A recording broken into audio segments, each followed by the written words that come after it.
Welcome to Formosa Dream Chasers. We're your hosts, Mary Ann and Ching En. Please join us as we explore the journeys amazing people take in pursuit of their dreams. And get insights from their experiences. Let's hit the road and get started.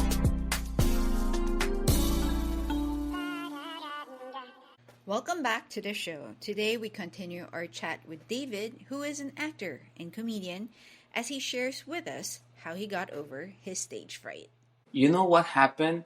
When I had to do it in Mandarin, I was not afraid. Before the first day of the show, my director came and he was, in all the rehearsals, he was like, not bullying me, but it's like, he was pushing me. Whenever in the rehearsal, when I was reading my lines in Chinese, he was the first one who said like, 他说什么? He's like, what did he say? I don't understand you. And I'm like, So before the first show, he told me, he said like, David, okay, now is your time. Your first line, you have to say it very good. Because if you don't say it very good, all the audience that are going to be Taiwanese, they will not understand you. They will like close their ears to you. So in all the show, they will not understand you. And that's going to be a problem. But if you say it really good, and if they understand, they will open their ears to you and they will try to understand, and believe me, they will understand all your lines. So I was like, oh my God, Jesus Christ. I'm like, okay, thank you, no pressure. But he told me, yeah, but not pressure. I'm like, thank you, bro. Like, yeah, but actually it helped me because I was not afraid. I was really excited to do it. I wanted to challenge myself, because all the rehearsal before, everyone was like, not laughing, but like as a foreigner, when you speak in Mandarin, pronunciation is not as good as a Taiwanese, of course, right? Your pronunciation will be so different. So yeah, they laugh about it, but for me it was like, yes, of course, it's okay. I was not like angry or something. So yeah, I tried my best and I challenged myself, and everyone saw that, and everyone was like, oh, okay, yeah, you can do it. So I was excited, yep. I'm trying to put myself and imagining myself in your shoes and just thinking about how challenging it is to perform in a different language as well. What mindset do you adopt to overcome that? Because sometimes when things feel difficult, it's easy to give up. What mindset do you choose to believe in so that you still push through despite the difficulties? Actually, that's a really good question, and I was talking with my girlfriend. I told her, like, I think that there's two ways. The first one, as you say, is like, oh, you know what? I can blame everyone, and I will give up. Like, for example, if my line is in Chinese, I will start to do it. I will start to say it, and if my director or the classmates, they laugh or they say something like, oh, what did he say? 他说什么? I don't understand. 听不懂. So I had two ways. There's one, like, as you say, is very easy. Like, oh, you know what? I will give up and I will be so angry and I will blame everyone because I cannot do it, Or there is the other way that I chose it and I choose, and I always choose this way. The second one is like, don't give up. And this is actually is harder than the first one because you don't have to give up and you have to do better. You have to just like realize that where you are and who you are. I think the second question, like who you are, is the best. If you really don't know who you are, believe me, like you will not get like anything in your life. But if you really know who you are, oh my God, you will be the one. Yeah, you will be the one. So I really chose the second one. It's harder, but I will always choose the second one to do it, to challenge myself, and to prove first to myself that I can do it, and then second, to prove to everyone that I can do it, and they can do it as well. They can see me as an inspiration, something like that. So that's really cool. When you say you know who you are, do you mean to say, like, for example, like when you perform and the director is very unhappy with your performance, naturally they would be upset with you? Do you mean to say, like, you know that you're actually better than the criticism of the director, and so you know that you can do better, then you push yourself to show the director that, no, he's wrong, you know how to perform, you know how to act? Is that what you mean? You know what? No, because Okay. I don't know. I don't consider myself like someone with a lot of ego, because if you think like that, like you listen to your teachers, your director, that they have all the experience, and if you think that way, like, oh, you know what, yeah, you say that, but I know that I'm better. I'm like, hey, bro, just calm down, just listen and take it slowly. For me, it was always like this. I really listened to them, and for me, for example, all my directors and teachers, they always tell me like, "Oh my God, you did good, you were the best."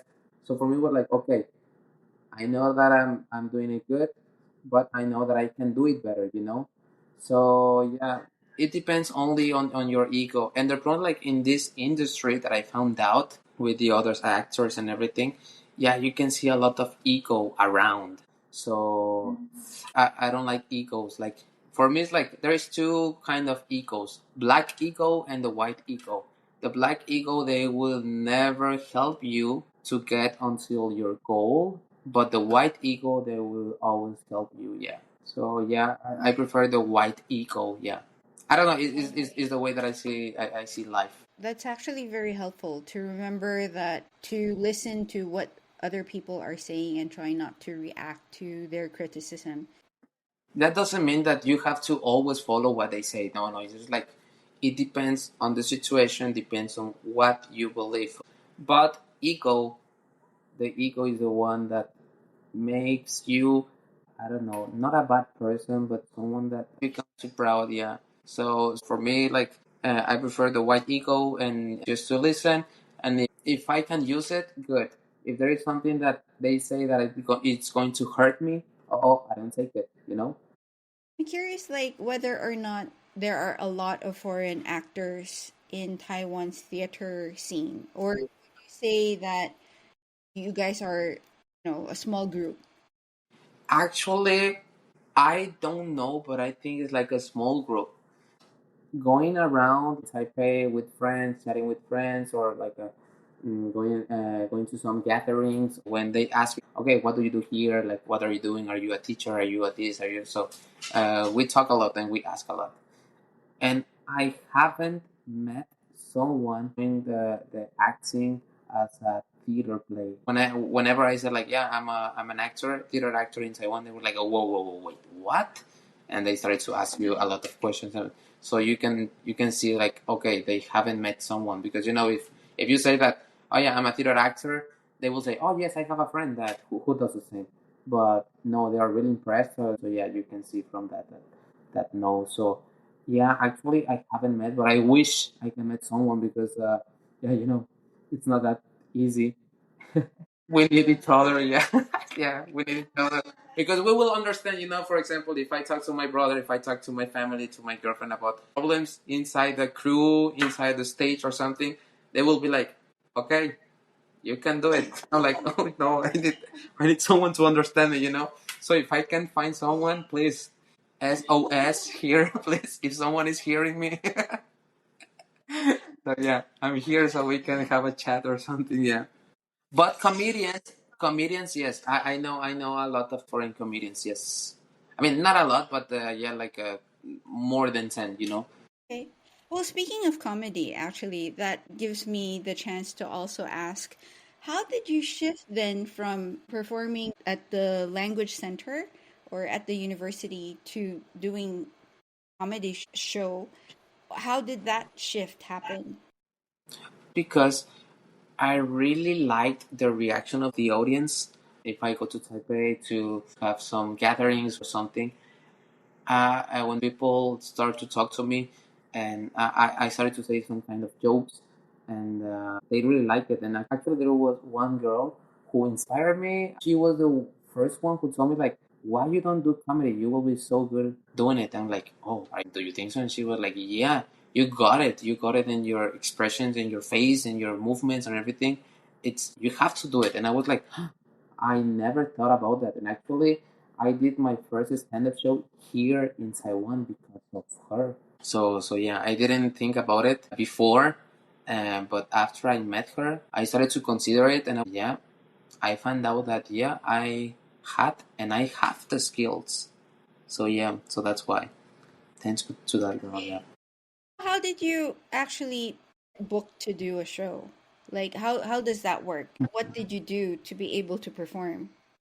Okay, so from there, it took me like maybe 1 or 2 years, but it's because I was like doing some acting in the university and I was having some personal problem, personal issue. So actually, I was in a really like bad situation. So I was like, I had a lot of anger in myself. So I was like, what can I do to just take out all of that anger to be me again because I was not enjoying life in that time. And I remember that girl, and I was like, you know what? My birthday is coming, so I will do it as a gift from me to everyone. So I did my first stand-up show on my birthday. We did it in a Mexican restaurant. Fonda Mexico, yeah. They were the ones who were like, oh, yeah, yeah, we know you and we will help you. And they helped me, and we just posted on Facebook, Instagram. And the people, because they know me, they went there, yeah. It was like a kind of 30, and then the second one was like more than 50 people, so it was really good. How long are your comedy shows? How long does it run? 1 hour. Really? Yep. Wow. Okay. Yep. Wow. Yep. 1 hour. Actually, my director, he asked me the same question. He was like, what? 1 hour? I'm like, yeah. Why? Should be more? And he was like, no, no, no. It should be like 15 minutes. What can you do with 1 hour? And how possible the people is there listen to you for 1 hour? I'm like, yeah, but it's just like I consider myself more than a showman, you know. So for example, when I write the stand-up show, I write half of my stand-up show and the other half is just improv. I ask the people to be on stage to play with me. I do many things. So, and actually, I the last time we were playing some games, and I gave to everyone like 100 entities, the winners, of course, of the games. Yeah, they had a lot of fun. So yeah, it's like 1 hour. So I wanted to ask you, like, where do you find inspiration from your comedy? Uh, Myself. All my comedy, all my stand up, all my stories is just myself, the story of myself. Because I am a person who, for example, I'm facing a bad moment and I always try to look the good things, you know? And I always want to flip the coin. So, yeah, I saw all my story as a funny story. And yeah, for me, that's the way. So yeah, I'm trying to just be me, use my own things with my family situation, with me and not someone else. The situation with the language, especially with the language, with my girlfriend. I have a lot of story with my girlfriend. So it's just like, yeah, my own story, my daily life.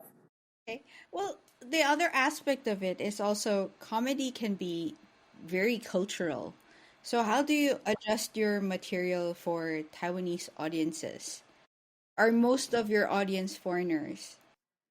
It completely depends on the language that I'm going to do the stand up show. So, for example, if I'm doing it in Chinese, Taiwanese will go there, and some foreigners, if they understand Chinese, they will go there. And in English, of course, Taiwanese that they know how to speak English or they understand English, and the Latins that they speak English, they will go there. So it really depends on the language. Yeah, because the topic it's always the same. It's always the same, and the goal is always the same. It's just like share my story, make the people laugh, and be happy. That's it. Okay. That's a nice goal to have, I think. Yeah, That's a very good goal to have. yeah, because it's a moment for everyone. Because I don't know, comedy saved me for like the dark moment that I was dealing that time.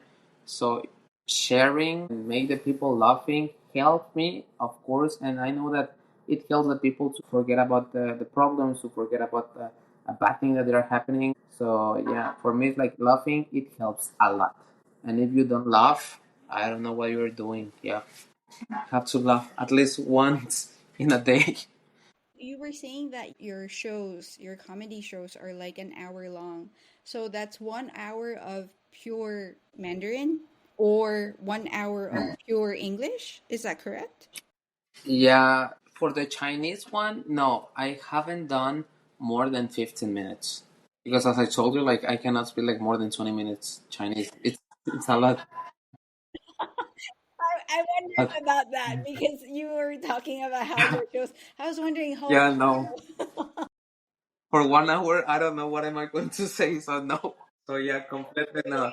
And English, the last time that I did it, it was no more than 20 minutes. And Spanish, yeah, like a 1 hour because like it's my mother language, so it's easy for me to express myself in Spanish than Chinese and English. And you know what happened?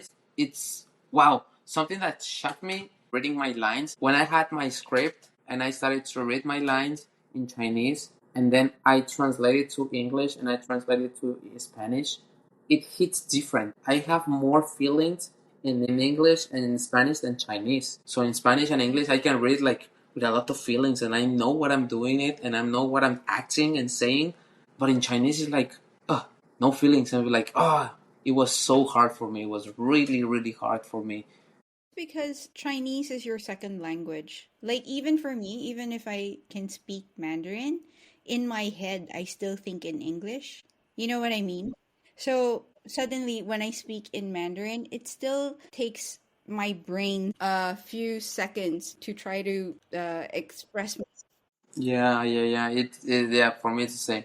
Sometimes some words it's easy for me to say it in Chinese. Some words easy for me to say it in English. So yeah, just like mixing languages. And then, aside from the language difficulties, like what would you say has been the biggest challenge as an entertainer in Taiwan? I don't know. It's just the language. Acting, I don't want to sound like, like proud or something, but acting is not a problem for me because I know and I really know myself that I like to act and I can be an actor, I can be a comedian, I can be a showman. I know that my life will be always like a showman. So that's why you need to know yourself. So acting is not a problem. Showman is not a problem. So the most difficult thing is the language. When I heard that you are in the entertainment industry, I was so curious. Have you picked up on a lot of Taiwanese slang that you've integrated into your acts? For example, the theater play, you have your script. So you have to really just like read what is on your script and you cannot add something else. Something like, for example, Othello. I had to act on Othello. And as the stand-up show, yes, of course, because like mostly of my friends are like 20, 19, 20 to 24, so listening to them talking to each other, they use a lot of slangs and they use like a lot of bad words. So yeah, on my stand-up, yes, I use that to connect to the people. And for them, it's like if you say something like slangs, if you use some bad words, they will say like, "Wow, how do you know that?" And they will start to ask, and then, yeah, it's like you will have more interaction with the people. So yeah, I use that. But for a theater play, no, of course not. I can't. On the flip side, what has been the most rewarding or memorable experience you've had on stage? I will always remember my first show because I told you like it was like 4 months to prepare rehearsals and everything, and it was my first time doing it in Chinese, and I was not sure because the language, and my director he was really pushing me. So I remember myself one night before the first show. I was like, okay, I've been learning and I've been like rehearsing and everything. So if I do good, the people will know and I will know and I will continue to doing it. But if I don't do it good, I don't know what am I going to do. It's like I was thinking of continue with the acting life or sit down and rethink about what do I want in life. So I will always remember that when they say my name after the show and I was on the stage and all the people were there, I saw their face and they were applauding. I was like, wow, I really did it. That's all the time we have. Thanks for tuning in.